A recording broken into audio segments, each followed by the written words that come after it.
Hello friends मु दीपक आपण को स्वागत करछि मोर एवं आपणकर यूट्यूब चैनल डियर ट्रक। तो फ्रेंड्स आज मु आपण मानक पई नै आछि ओडिशा संपर्कित केतेक प्रश्न। तो फ्रेंड्स चलंतु आरंभ करिवा आजिर ए वीडियो।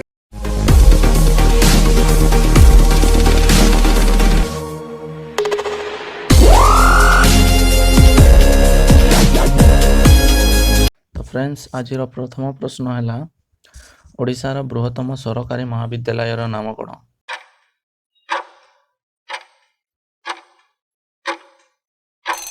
यार उत्तर हेउछि रेवेन्सा महाविद्यालय जहाँकि कटक रे अवस्थित। तो फ्रेंड्स द्वितीय प्रश्न हैला देखंतु ओडिशार बृहत्तम विश्वविद्यालयर नाम कोन?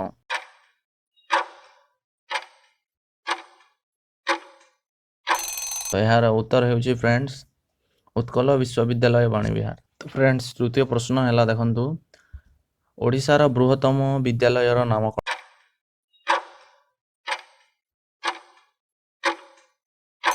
तो यार उत्तर हेउछि केन्द्रापड़ा उच्च विद्यालय जहाँकि केन्द्रापड़ा रे अवस्थित।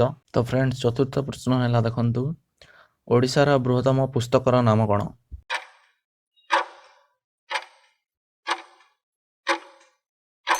तो यार उत्तर हेउछि फ्रेंड्स पूर्णचंद्र भाषाकोश। तो फ्रेंड्स आमर पंचम प्रश्न हैला देखंतु ओडिशार बृहत्तम महाकाव्यर नाम कोन?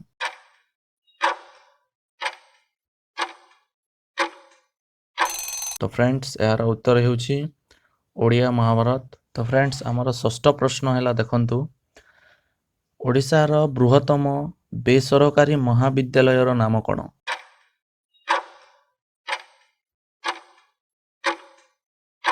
तो फ्रेंड्स यार उत्तर हेउछि केन्द्रापड़ा स्वयं शासित महाविद्यालय। आमर सप्तम प्रश्न हैला देखंतु फ्रेंड्स ओडिशार बृहत्तम रेल जंक्शन रो नाम कोन?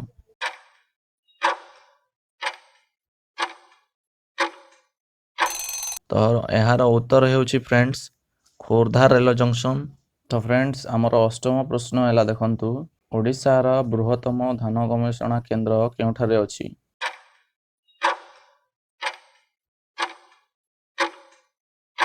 तो यार उत्तर हेउछि फ्रेंड्स कटक। फ्रेंड्स आमर नवम प्रश्न हैला देखंतु ओडिशार बृहत्तम छापाखाना केउठारे अछि?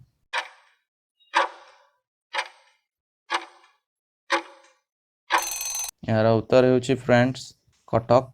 तो फ्रेंड्स आमर आजिर दशम प्रश्न एवं शेष प्रश्न हैला ओडिशार उच्चतम देवमाली पर्वत केउ जिल्ला रे अछि?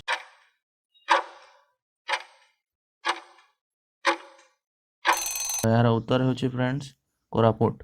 तो फ्रेंड्स यह थिला ओडिशा संपर्कित केतेक प्रश्न। तो फ्रेंड्स वीडियो आपण मानकु केमिति लागला कमेंट करि निश्चय कहंतु एवं हमरो चैनल को सब्सक्राइब करि नाहंती तो सब्सक्राइब करि नियंतु एवं बेल आइकन को मध्य क्लिक करि नियंतु।